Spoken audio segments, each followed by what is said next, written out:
पैठण संभाजीनगर जिल्ह्यातील समृद्ध नगरी, सातवाहन राज्याची राजधानी, भौतिक आणि आध्यात्मिक समृद्धी ओतप्रोत लाभलेली ही नगरी. सातवाहन काळात जवळपास सगळेच महत्त्वाचे व्यापारी मार्ग पैठण मधून जात. त्यामुळे लक्ष्मी कुबेराचा सदावास असलेलं हे गाव 11वे शतक ते 13व्या शतकापर्यंत महानुभाव पंथ, वीरशैव पंथ, नाथ संप्रदाय, बौद्ध वज्रायन पंथ, जैन पंथ अशा महत्त्वाच्या सर्वच धार्मिक शाखांच्या सिद्धपुरुषांचा सहवास लाभलेलं हे गाव. त्यामुळेच विचारांची, तत्वज्ञानाची समृद्धीही तितकीच. भागवत संप्रदायाची संजीवन पंथी पैठण जवळच गोदावरी काठी जन्मास आली. संत एकनाथांचं हे गाव आजही त्यांच्या वाड्यात विठ्ठलाने कळशीतून पाणी ओतेपर्यंत घागर भरत नाही. आता या उपर पैठणची महती काय वर्णावी. ज्ञानेश्वरांनी रेड्याच्या तोंडून वेद वदवला तीही जागा इथेच. काहींनाच माहित असेल की या घटनेआधी ज्ञानेश्वरांनी ध्यानस्थ बसून कुंडलिनी जागृत केली होती. काही अंतरावर तीही जागा आहे. हा सगळा परिसर म्हणजे गोदावरी काठचा नागघाट.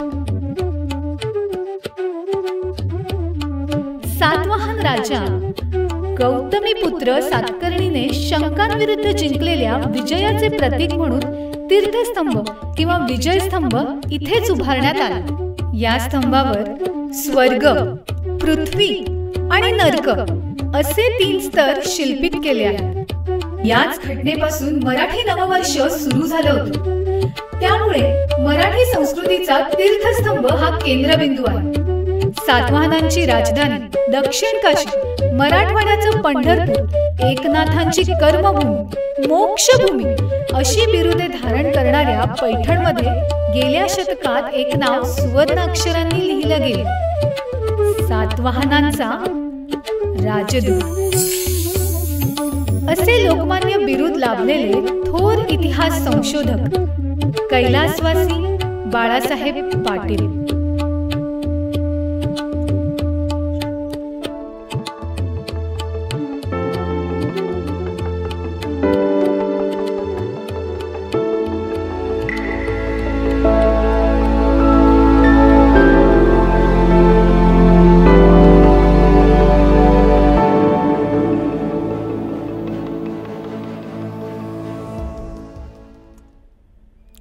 पैठणमधील पाटील घराणं. पाटील घराण्याचे मूळ आडनाव महाजन. अजूनही त्यांच्या सध्याच्या चालू पिढ्यांना महाजन म्हणून ओळखतात. या घराण्यातल्या कर्तबगारीच्या जोरावर पोलीस पाटीलकी चिकटली. त्यामुळे ते कायमचेच पाटील म्हणून ओळखले जाऊ लागले. साल 1927. दिवस 27 ऑक्टोबर. पाटील कुटुंबियांसाठी अतिशय भाग्याचा, आनंदाचा दिवस. संपूर्ण घराणं कितीतरी दिवसांपासून ज्या क्षणाची वाट पाहत होतं तो क्षण आलाच. भाऊसाहेब पाटील उर्फ माधवराव पाटलांना पुत्ररत्नाचा लाभ झाला. वाड्यात आनंदाला उधाण आलं. बंदुकीचे बार काढण्यात आले. बंदुकीच्या बारांच्या धक्क्याने जवळपास वाड्यांच्या माती ढसळली. केवळ पाटलांचाच वाडा नव्हे तर संपूर्ण पैठण सातवाहन कालचा इतिहास लख्ख करून जगासमोर ठेवणारा पुण्यात्मा जन्माला आला होता. लक्ष्मीकांत माधवराव पाटील असे त्यांचे नामकरण झाले. या बाळाची इवलीशी पावले वाड्यातल्या ओसरीवर दुडू धावू लागली होती. घराघरात भाऊसाहेब पाटलांपासून ते नोकरा चाकरापर्यंत सर्वच शेजारी त्यांना बाळू म्हणून संबोधायला लागले. मिश्किलपणा, हजरजबाबीपणा, वागण्या बोलण्याने अतिशय लोकांची भंबेरी उडवून देणं त्यांचं चालू होतं.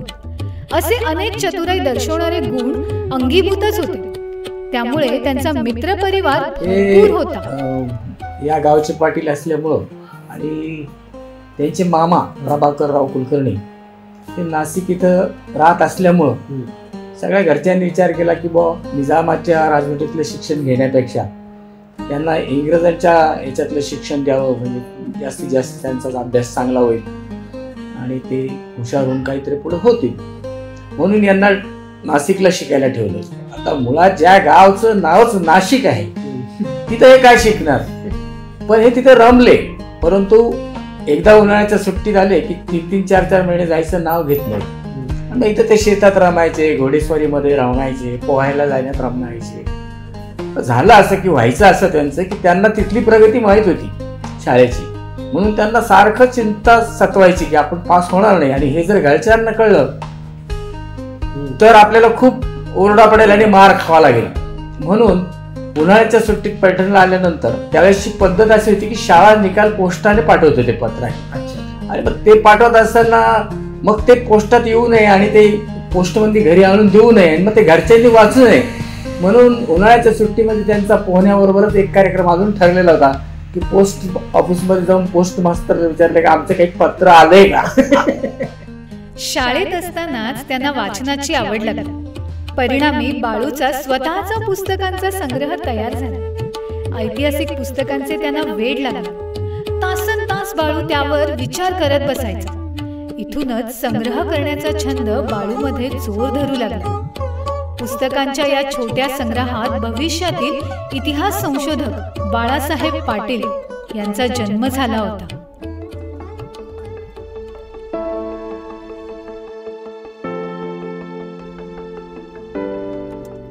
साल 1949. पुण्याहून इतिहास संशोधक V.K. राजवाडे आणि श्री व्यंग केतकर जुन्या पोथ्यांच्या शोधात पैठणला आले होते. प्राचीन संदर्भ मिळवण्यासाठी जुन्या पोथ्या, कागदपत्रे आणि पैठणमधील भग्न वास्तूंचा शोध अशा स्वरूपाची ही भेट होती. भाऊसाहेब पाटील हे पोलीस पाटील असल्यामुळे पुरातत्व संदर्भातील काही गोष्टींचे अधिकार त्यांच्याकडे होते. त्यांनी राजवाडे आणि केतकर यांच्या मदतीसाठी माहितगार म्हणून बाळासाहेबांना पाठवले. मग बाळासाहेब राजवाडे केतकर यांना घेऊन पैठणमधील विविध ठिकाणी गेले. राजवाडे केतकरांनी खूप काळजीपूर्वक पोथ्यांचा अभ्यास केला, संकलन केले. अनेक दुर्मिळ पोथ्या आणि बाळ राजवाडे केतकरांना सहजासहजी मिळाले. कागदपत्रांचा अभ्यास करून त्यांची काळजीपूर्वक मांडणी केली. यांच्या नियमित चर्चेतून बाळासाहेबांना या पोथ्या किती मौल्यवान आणि दुर्मिळ आहेत याची जाणीव तीव्रतेने झाली. या घटनेचा परिणाम त्यांच्या मनावर अगदी खोलवर झाला. ऐतिहासिक जाणीवा प्रगल्भ झाल्या. पैठणच्या ऐतिहासिक पार्श्वभूमीची त्यांना तीव्रतेने जाणीव होऊ लागली. त्यांच्या मनात एका प्रश्नाविषयी वीज लकाकली. आपणही ऐतिहासिक वस्तूंचा, मौल्यवान कागदपत्रांचा संग्रह केला तर करायलाच हवा, अन्यथा या अशा दुर्मिळ पोथ्या, हस्तलिखिते वस्तू कायमच्याच नामशेष होऊन जातील. एक दिवस वाड्यातल्या बैठकीत मित्रमंडळींसोबत बाळासाहेब चिवडा खात बसले होते. चिवड्याच्या रद्दीत बांधून आलेला जो कागद होता तो त्यांना नेहमीपेक्षा जरा वेगळा वाटला.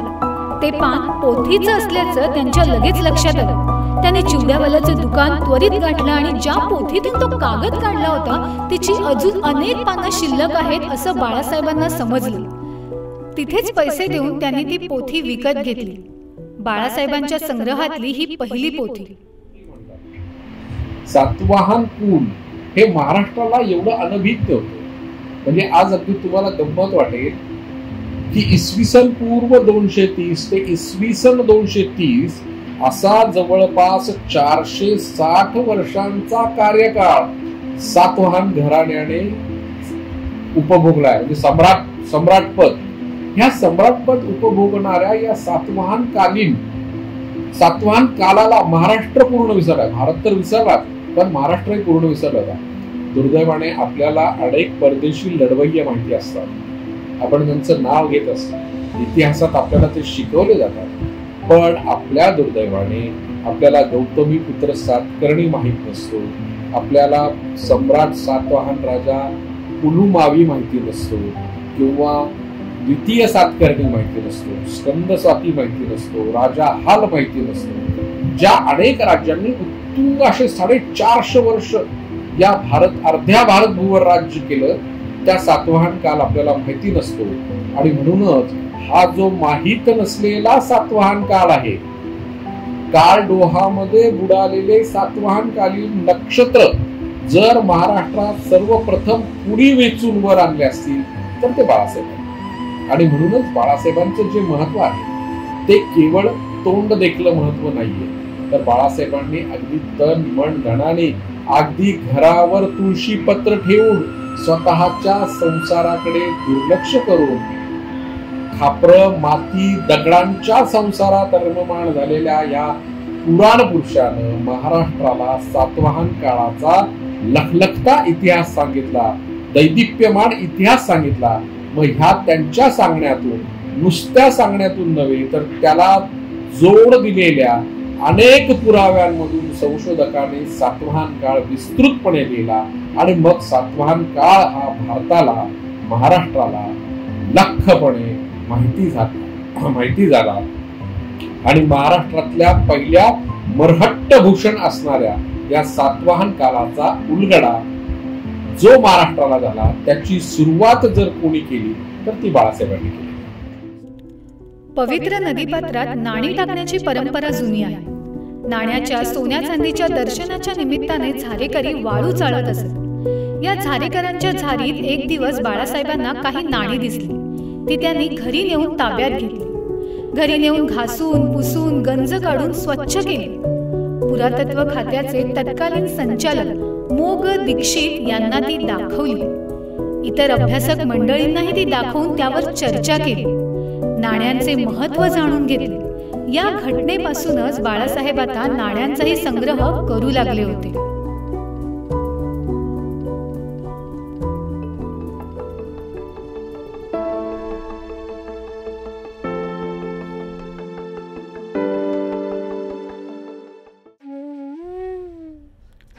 पैठण गावाला एकदम लगत असलेल्या शेतजमिनीत नांगरणी आणि कोळपणी करताना अनेकदा बऱ्याच वस्तू वर यायच्या. अशा वेळेस त्या जमिनीत पायपीट करावी लागली. आपले रान तुडवले जाते, शेतीची केलेली मेहनत वाया जाते असं सांगून शेतकऱ्यांनी बाळासाहेबांना शेतात येण्यास सक्त मनाई केली. मग बाळासाहेब रात्रीच्या वेळात हे काम करत. एकदा एके ठिकाणी त्यांना नाणे तयार करण्याची संपूर्ण टाकसाळच सापडली. टाकसाळ सापडणे ही घटना प्रतिष्ठान हे राजधानीचे ठिकाण होते या विधानाला पुष्टी देणारे होते. हे खापरी ठशांचे संच होते जे पैठण येथे मिळाले. याचबरोबर त्यांना एरवी वेगवेगळी बरीच नाणीही मिळत होती. संग्रह करण्याच्या छंदाने हळूहळू चांगलीच उचल पकडली. ताम्रपाषाण युगातील चाकांवर घडवलेली, उत्तमरित्या भाजलेली आणि काळ्या रंगात नक्षीकाम केलेली टणक आणि खणखणीत आवाजाची खापरे मिळाली. मौर्य काळातली चकचकत्या जिलईची खापरं गोदावरी नदीच्या काठी पालथ्या नगरीत मिळायची. सातवाहन काळाचे वैशिष्ट्य असलेले 4 पायांचे चौकोनी दगडी पाटे आणि वरवंटे, टेराकोटा किगर्स म्हणजेच लाल भाजलेली माती यांचे अनेक जुने नमुने बाळासाहेबांनी शोधून काढले. त्याचबरोबर तांबड्या जिलईचे मातीचे उत्कृष्ट खुजे, पेले, रांजण, मातीची आणि शंखांची कर्णफुले अशा शेकडो वर्षांपूर्वीच्या वस्तू हळूहळू मिळत गेल्या. एकदा त्यांना कोंबड्यांच्या झुंजीचा अप्रतिम साचा मिळाला. तज्ञांच्या मदतीने त्यांनी त्याचे अंदाजे वय काढले. त्या साच्याच्या सहाय्याने चिखलापासून त्रिमितीय कलाकृती तयार करून पाहिली. पैठण आणि लगतच्या गावांमधून बाळासाहेब कधी सरळ सोट तर कधी क्लुप्त्या वापरून अनेक जुन्या पुराण्या पोथ्या आणि कागदपत्र जमा करायचे. काही विद्वान मी माझ्या पोथ्या गंगार्पण करीन पण तुझ्या हाती लागू देणार नाही असं ठणकावून सांगायचे. हे जेव्हा नाशिकला शिकायला होते तेव्हाच्या उन्हाळ्याच्या सुट्टीमध्ये ते पैठणला यायचे. आणि पैठणला आल्यानंतर पोहणं हा एक त्यांचा नित्यक्रम होता मित्रांचा, सगळ्या मित्रांसोबत. आणि 1-2 वेळा काय झालं की एक पैठणला किंवा हिंदू धर्मामध्ये एक अशी पद्धत आहे की जुनाट झालेल्या पोथ्या, जीर्ण झालेल्या पोथ्या, 1-2 पान हरवलेल्या पोथ्या ते घरात ठेवत नसत. मग आता या नष्ट कशा करायच्या, तर मग या नदीमध्ये टाकायच्या. मग हे जेव्हा रोज पोहायला जायचे तेव्हा कुतूहल म्हणून यांनी काय केलं, एक पोथी धरली, ती वर आणली, सुकवायला ठेवली, परत पोहायला गेले. आणि सुकवल्यानंतर त्यांनी ती वाचल्यानंतर त्यांना वाटलं की हे काहीतरी वेगळा हा विषय आहे. त्यामुळे मग त्यांनी काय केलं, हळूहळू पोथी पोहत आली किंवा कोणी गंगार्पण केली की यांनी ती उचलायची, वाळवायची आणि वाचायची. मग यांना त्याच्यात आधी ग्रंथामध्ये गोडी लागली. ग्रंथामध्ये लागल्यानंतर मग त्यांना जुन्या वस्तूंबद्दलचं अट्रॅक्शन वाढलं आणि तेव्हापासून त्यांना नाद लागला. मग त्यांना असं वाटलं की आता मला या जुन्या वस्तू कशा जमा करता येतील. मग त्या पोथ्या जमा करण्यापासून त्यांनी ती सुरुवात केली. छत्रपती शिवाजी महाराज अनेकदा पैठणला येऊन गेले होते, त्यामुळे त्यांचे उपाध्ये कावळे यांच्याकडे काही कागदपत्र असू शकतात असा बाळासाहेबांचा कयास होता. त्यांच्या भोसले नावाच्या मित्राला ते तडक त्र्यंबकजी कावळे यांच्याकडे घेऊन गेले. भोसले हे महाराजांचे वंशज असून त्यांना श्राद्धविधी करायचे आहेत असे त्यांनी सांगितले. त्यासाठी ते भरपूर दक्षिणाही देतील हेही सांगितले. बाळासाहेबांच्या या युक्तीचा योग्य परिणाम झाला. कावळेंनी एका जाड पत्र्याच्या नळीत अतिशय सुरक्षित ठेवलेली मूळ कागदपत्र दाखवली. बाळासाहेबांच्या लक्षात आलं, ही साधीसुधी कागदपत्र नाही, ती महाराजांच्या हस्ताक्षरातील मोहर लावलेली मोडी लिपीतली अस्सल प्रत आहे. अशा प्रकारे महाराजांच्या हस्ताक्षरातले दस्तऐवज बाळासाहेबांनी मिळवले. हाती एक अमूल्य ठेवा लागला आणि तो ठेवा होता तो म्हणजे थोरल्या महाराजांचा हस्ताक्षर, म्हणजे छत्रपती शिवाजी महाराजांचा हस्ताक्षर. खर तर आजच्या परिस्थितीमध्ये आपण महाराजांबद्दल जे जाणतो ते त्यावेळेस ज्ञात नव्हतं, ज्यावेळेस हे हस्ताक्षर सापडलं त्यावेळेस. आणि मग या हस्ताक्षरावरून त्या काळामध्ये महाराष्ट्रामध्ये भरपूर वादंग झाले, खूप चर्चा झडल्या. अनेक मोठमोठे लोक पैठणला आले, अनेक संशोधक पैठणला आले. त्यांनी या सापडलेल्या पत्राचा अभ्यास केला आणि त्यावेळेस तो निर्वाळा दिला गेला की हे छत्रपती शिवाजी महाराजांचं अस्सल असं हस्ताक्षर आहे. आणि ते पुढे मान्य केलं. आजही हे हस्ताक्षर पैठणच्या बाळासाहेब पाटील ऐतिहासिक वास्तू संग्रहालयात स्थित आहे. यासाठी बाळासाहेबांनी प्रचंड मेहनत घेतली. जाते हा प्रकार रोमहून आला आहे, म्हणून त्याला इंडो रोमन जातं असं म्हटलं जातं. वैशिष्ट्य असं की त्याला दोन्ही बाजूला 2 चट्ट्या दांड्या बसवण्याची सोय असल्यामुळे 2 खोबण्या केलेल्या असतात. यात लहान जात्यांपासून मोठी जातं अशीही असतात. मध्यम आकाराचे जास्त वापरले जाते हे जातं. एकीकडून ढकलावे, दुसरीकडून ओढावे, म्हणजे एका जात्यावर शक्यतो 2 स्त्रिया काम करत असाव्यात अशी जाती माहीत नसल्यामुळे, त्यांचे महत्त्व न कळल्यामुळे जात्याला शेळी, लहान वासरू बांधलेले दिसले की लोखंडी खुंटी देऊन बाळासाहेब जाती हस्तगत करायचे. ऐतिहासिक वस्तूंचा गैरवापर करण्यास बाळासाहेबांचा विरोध असे.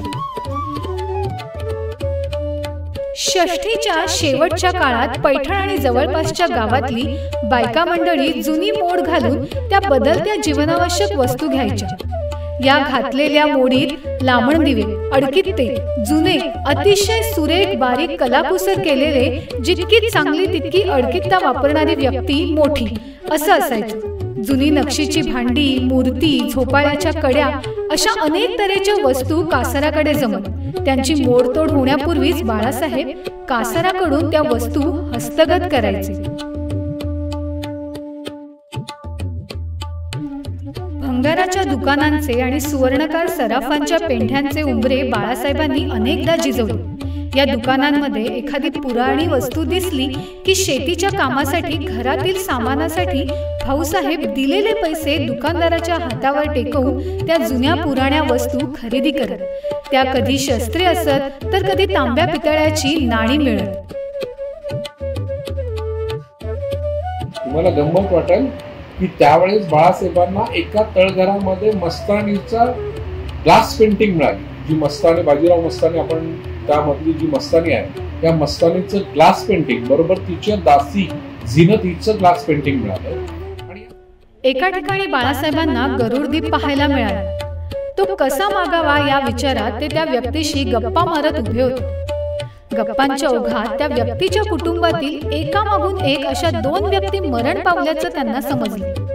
त्या व्यक्तीला त्यांनी गरुडदीप शक्यतो मंदिरात किंवा गाभाऱ्यात ठेवतात असं चेहऱ्यावर गंभीर भाव आणत त्यांच्या कानाजवळ जाऊन हळूच सांगितलं. बाळासाहेबांच्या या युक्त्या अनपेक्षित झटका बसून त्या व्यक्तीने तो गरुडदीप तात्काळ बाळासाहेबांकडे सुपूर्द केला. बाळासाहेबांच्या संग्रहालयात अनेक शस्त्रे आहेत. त्यात विविध कालखंडातील शस्त्रास्त्रांचा समावेश केला गेला आहे. ताम्रपाषाण युगापासून तर सातवाहनकालीन, यादवकालीन, मुघलकालीन विविध प्रकारच्या तलवारी, कत्यारी, बिचते, बंदुका, दांडपट्टे अशी शस्त्रे विपुल प्रमाणात उपलब्ध आहेत. काही तलवारीवर सोन्याचे 2, 3, 4 असे डाग असायचे. या डागांचा अभ्यास करून व काही कागदपत्रांच्या आधारे त्यांनी असा निष्कर्ष काढला की अशा प्रकारच्या तलवारींच्या डागावरून त्या सरदाराची योग्यता समजत असे. 4 सुवर्ण डाग असलेली तलवार त्यांच्या संग्रहात आहे. मग हे अनोखं वेड इतकं वाढलं त्यांचं की लोक त्यांना खापरवेडे पाटील म्हणू लागले. कुणालाही कुठली खापराची वस्तू, मातीची वस्तू, नाणे, खडे, कुठलीही ऐतिहासिक वस्तू मिळाली की ती सरळ तो बाळासाहेब पाटलांकडे नेऊन द्यायचा आणि तोही खुश व्हायचा आणि अर्थात बाळासाहेबही खुश व्हायचे. या संग्रहालयातून, या जमा करण्यातून अक्षरशः लाख मोलाच्या लाखो रुपये कमी पडतील अशा मूल्याच्या अमूल्य मौल्यवान वस्तू या काळात बाळासाहेबांनी स्वतःकडे जमा केल्या. इतिहास प्रेमींसाठी पैठणमध्ये वस्तू संग्रहालय असावे अशी बाळासाहेब पाटलांची इच्छा होती. अनेक दिग्गज नेते मंडळी आणि इतिहास संशोधकांच्या बाळासाहेबांच्या खजिन्याला भेटी देऊन झाल्या होत्या. वस्तू संग्रहालयाच्या इच्छेला चालना मिळणारच होती. वस्तू संग्रहालयाच्या वास्तूचा पायाभरणीचा समारंभ 19 डिसेंबर 1990 रोजी बाळासाहेबांच्या हस्ते उद्यानात झाला. सर्वांनाच उत्साह आला. वस्तू संग्रहालय योजना मंजूर झाली होती. 1997 साल उजाडले. ज्ञानेश्वर उद्यानातील नवीन इमारतीचे काम वेगाने पूर्णत्वाकडे जात होते. 16 जूनचा तो दिवस उजाडला. ज्ञानेश्वर उद्यानात नवीन वास्तूच्या उद्घाटनाची तयारी करण्यात आली होती. नियोजित वेळेनुसार माननीय मुख्यमंत्री मनोहर जोशी यांच्या हस्ते फीत कापून बाळासाहेब पाटील वस्तू संग्रहालय याचे उद्घाटन झाले. पाहूयात बाळासाहेब पाटील वस्तू संग्रहालय पैठण.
बाळासाहेब पाटील हे केवळ थोर इतिहास संशोधक नव्हते, सच्चे क्रांतिकारकही होते. नाशिक हे स्वातंत्र्य चळवळीचं फार मोठं केंद्र होतं. तिथल्या सामाजिक, राजकीय आणि सांस्कृतिक वातावरणाचा शिक्षणासाठी आलेल्या बाळासाहेबांच्या तरुण मनावर खोल परिणाम झाला. प्रभू मामांकडे अनेक क्रांतिकारी विचारांच्या नेत्यांशी त्यांचा संपर्क आला. बाळासाहेबांचे शिक्षणात मन रमत नसे. स्वातंत्र्य लढ्याच्या व्यूहरचनेसाठी ज्या बैठका होत त्यात ते प्रभू मामांसोबत सहभागी होते. त्या निमित्ताने साने गुरुजी, रावसाहेब पटवर्धन, अरुणा असफ अली, SM जोशी या मंडळींचा सहवास बाळासाहेबांना लाभला. यातूनच नाशिकला असताना त्यांनी अनेक गुप्त कारवायांमधून भाग घेतला. जेव्हा भारत देश स्वतंत्र झाला तेव्हा देखील आम्ही स्वतंत्र झालो नव्हतो. मराठा आम्ही निजामाच्या राज्यामध्ये असल्यामुळं आम्ही काही स्वतंत्र झालेलो नव्हतो. पण यांनी नाशिकला जेव्हा इंग्रजांच्या विरुद्धचे लढे पाहिलेले होते त्यामुळे मुळातच यांच्या मनामध्ये त्या स्वातंत्र्याची एक कल्पना तयार झालेली होती, लढण्याची वृत्ती तयार झालेली होती. आणि म्हणून यांनी बबनराव कुलकर्णी नावाचे आमच्या तालुक्यातले एक ज्येष्ठ स्वातंत्र्य सैनिक होते, त्यांच्या ग्रुपमध्ये जाऊन काम करण्याची त्यांनी तयारी ठेवली. आणि मग त्यांचा इथं एरंडगावला कॅम्प होता, अजून एका ठिकाणी कॅम्प होता. या कॅम्पमध्ये गुप्तपणे जाऊन या स्वातंत्र्य सैनिकाची निरोप त्या स्वातंत्र्य सैनिकांना देणे, त्यांचे हँडबिल देणे, त्यांचे निरोप पोहोचवणे, अशा प्रकारचं काम ते करत असत. त्याचबरोबर त्यांचा एक मित्र होता की बलवंत यशवंत महापारी म्हणून, तो पण या स्वातंत्र्य चळवळीमध्ये होता. आणि एक कोलते म्हणून होते, यशवंतराव कोलते, ते पण यांच्या चळवळीमध्ये होते. यांनी एक प्लॅन केला की त्यावेळेसचा जो सगळ्यात कडवा असा तो निजामाचा जो हे होता प्रधान, ज्याला मला वाटतं कासिम रजवी, तो कासिम रजवी एकदा पैठणला येणार होता. आणि ते बलवंत यशवंत महापारी जे यांचे सहकारी होते, त्यांचं गाव कावसन होतं, म्हणजे नदीच्या पलीकडून, आणि नदीच्या पलीकडून हे होते. आणि नदीचा पलीकडचा भाग उंच असल्यामुळं असं ठरलं की ती कासिम रजवीची जी कार आहे ती त्या तिसऱ्या पुलावरून, धरणाच्या खाली एक छोटा पूल आहे, त्या पुलावरून ती उडून द्यायची. म्हणजे तो पूलच उडवायचा किंवा त्या पुलावर त्याची गाडी आल्यानंतर ती उडवायची. असं ठरल्यानंतर यांनी डिटोनर वगैरे लावले सगळे, त्याची वायरिंग आमच्या शेतापर्यंत केली. आणि त्या बलवंत यशवंत महापारीला असं काम सांगितलं की तू त्या उंच टेकडावर उभा राहायचं आणि तिथून तुझा ती गाडी बरोबर पुलापाशी आली की तुझा जो डोक्यावरचा पटका आहे तो काढायचा आणि उंच फेकायचा, म्हणजे आम्हाला तो दिसेल इतक्या लागून, मग आम्ही तर डिटेलने उडून टाकू. त्या ठरलेल्याप्रमाणे यांचं सगळं व्यवस्थित झालं आणि कासिम रजवीची गाडी आली. पण गाडी काही अंतरावर असतानाच त्या बलवंत यशवंत महापारीने तो पटका वर उडवला आणि यांनी तो ब्लास्ट केला. तो पुलाचं नुकसान झालं, तो स्फोट झाला आणि मग तिथून कासिम रजवीच्या गाड्या ह्या परत गेल्या, त्या काही पैठणला आल्या.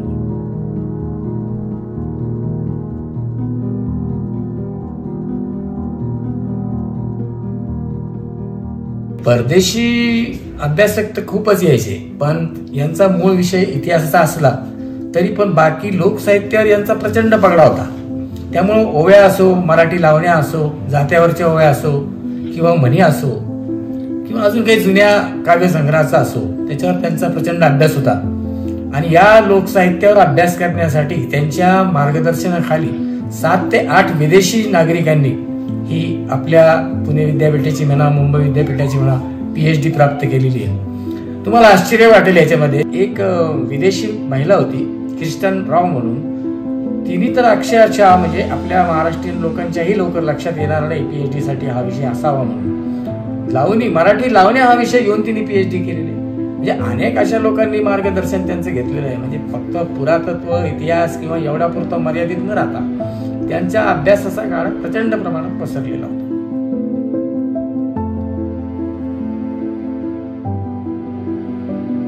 ते म्हणजे असं की पूर्वी एक हिंदीचं पूर्ण महाराष्ट्र किंवा भारत लेवलला एक धर्मयुग नावाचं मासिक निघायचं आणि त्याच्यामध्ये आपले डॉक्टर युम पठाण जे मराठवाड्याचे प्रसिद्ध लेखक आहेत, यांनी त्या ठिकाणी त्यांच्यावर लेखलेला होता 2.5 अक्षर प्रेम के. तो धडा जसाची तसा ऑस्ट्रियाच्या विद्यापीठामध्ये हिंदी विभागासाठी तो धडा तसाची तसा घेण्यात आलेला आहे.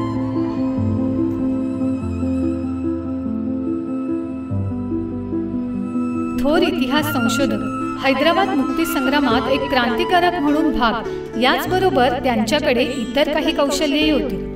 नाशिकला हायस्कूलला असताना त्यांनी मल्लखांब शिकून घेतला होता. सरावाने मल्लखांब विद्येत बाळासाहेब पारंगत झाले होते. मल्लखांबावर त्यांचं प्रभुत्व निर्माण झालं होतं. पैठणला आल्यावर ते खूप सहजपणे मल्लखांब प्रयोग करून दाखवत. हे प्रभुत्व आणि आवड बघून भाऊसाहेब पाटलांनी त्यांच्या खळ्यात त्यांना एक मल्लखांब उभा करून दिला होता. तर बाळासाहेब जेवढे इतिहासात रमले तेवढेच ते शेतीत रमले, जेवढे शेतीत रमले तेवढेच ते राजकारणात रमले, जेवढे राजकारणात रमले तेवढेच त्यांना निशाणबाजीचा शौक होता. अतिशय उत्तम अशी बंदूक रायफल ते चालवायचे, अतिशय उत्तम अशी घोडदौड ते करायचे, अतिशय उत्तम असे ते अश्वपारखी होते, अतिशय उत्तम असे ते रत्नपारखी होते. अनेक जनावरांची पारख त्यांना होती, अनेक रत्नांची पारख त्यांना होती, अनेक शस्त्रांची त्यांना पारख होती. उर्दू भाषा असेल, मोडी भाषा असेल, थोडीशी फारसी जरी पूर्ण येत नव्हती तरी फारसी भाषा असेल, अशा अनेक भाषांची जाणकार स्वतः रूढ अर्थाने अशिक्षित असणारे बाळासाहेब. म्हणजे त्यांनी शिक्षण घेतलंय पण रूढ अर्थाने पदवी वगैरे न मिळणारे बाळासाहेब फाड जेव्हा इंग्रजी बोलायचे तेव्हा लोक तोंडात बोलायचे. त्यात तो काळही तसा होता. आजच्यासारखा इंग्रजाळलेला तो काळ नाही. मग त्या भाषेतही ते पारंगत होते. म्हणजे अनेक गुणांमध्ये, शेर शायरोमध्ये अनेक गझला त्यांच्या मुखोद्गत होत्या. ती गालिब असेल, जिगर मुरादाबादी असेल का अजून कोणी असेल, यांच्या गझला त्यांना मुखोद्गत असायच्या. अनेक शेर त्यांच्या तोंडपाठ होते. जसे शेर आणि गझला त्यांना पाठ असायचा, तद्वतच अनेक संस्कृत श्लोक, अनेक संस्कृत मंत्र त्यांना मुखोद्गत होते. तेवढेच त्या उत्तम एक पोहणारे जलतरणपटू, म्हणजे अनेक गुणांचा समुच्चय जर कुणामध्ये झालेला होता तर तो बाळासाहेबांमध्ये झालेला होता. आणि त्याचा सगळ्यांमधला कळस जो आहे तो म्हणजे इतिहास संशोधक म्हणून होता. आणि त्यांनी केलेलं संग्रहालयाचं अप्रतिम असं काम.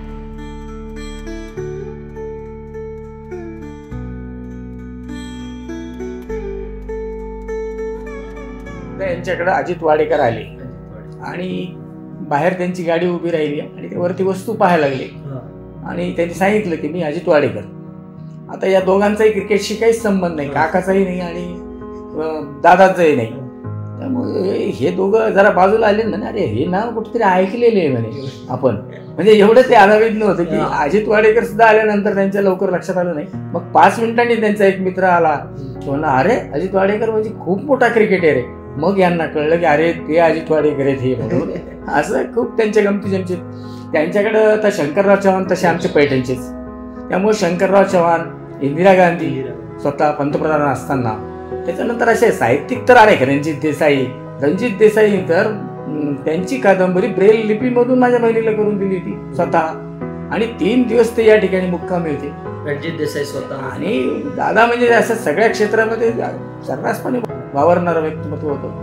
त्यामुळे अशा अनेक कलाकार, दमा मिराजदार असतील, शंकर पाटील असेल, अगदी राम शेवाळकरांनी तर असं सांगितलेलं आहे की तुम्हाला सातवाहन पैठणचा इतिहासाचा अभ्यास करताना संत सातवाहन घराणे ते संत एकनाथ महाराज जर याचा अभ्यास करायचा असेल तर व्हाया बाळासाहेब पाटील जावं लागेल, त्याशिवाय तुम्हाला याचा अभ्यास करण्याचा पर्याय नाही. अशा अनेक किस्से आहेत. शंकर पाटील असतील, दमा मिराजदार असतील, रणजित देसाई असतील, साहित्यिक असतील, राजकारणी असतील, यशवंतराव चव्हाण असतील. यशवंतराव चव्हाण तर मंत्री असताना इथं आले आणि विशेष म्हणजे ते त्यांचा चष्मा इथं विसरून गेले. आणि त्यावेळेस काही मोबाईल फोन नसल्यामुळं त्यांनी तिकडून वायरलेस केलं इथल्या पोलीस स्टेशनला. आणि मग इथले पोलीसचे लोक घरी आले आणि तो चष्मा घेऊन गेले. असे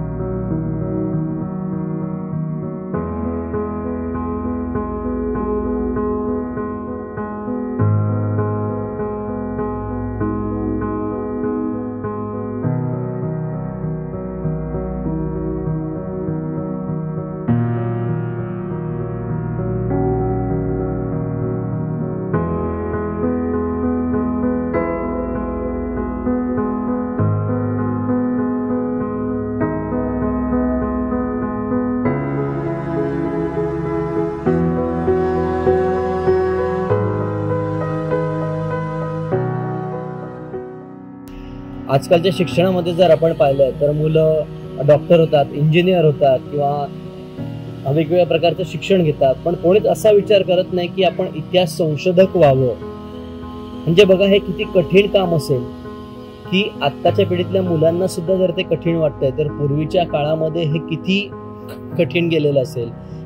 तेव्हा काही अशा करिअरच्या मोठ्या संधी उपलब्ध नव्हत्या, पण तरीही एक वेळ जी आहे ते वेळ याच्यातून आपल्याला लक्षात येतं की पूर्ण आयुष्य इतिहासाला देणं आणि त्या वस्तूंना देणं हे किती कठीण काम आहे. आणि ते पूर्ण लोकांसमोर आणणं आणि ठेवणं अतिशय हे कठीण काम आहे. आणि हे ते वेळ असल्याशिवाय शक्यच नाही आहे. आजकाल आपण आपल्या आयुष्यातून वेळ हे विसरून गेलेलो आहे का?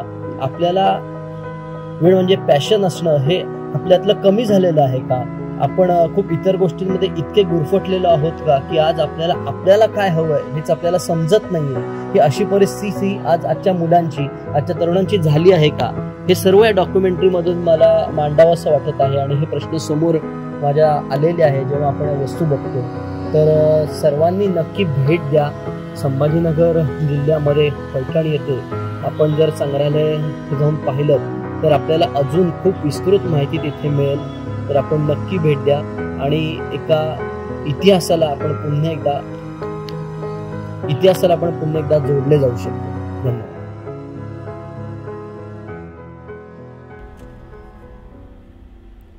मातीचं सोनं करणारे आपण अनेक पाहिले असतील, पण मातीतून दीपस्तंभ तयार करणारा बाळासाहेबांसारखा सातवाहनांचा राजदूत विरळच.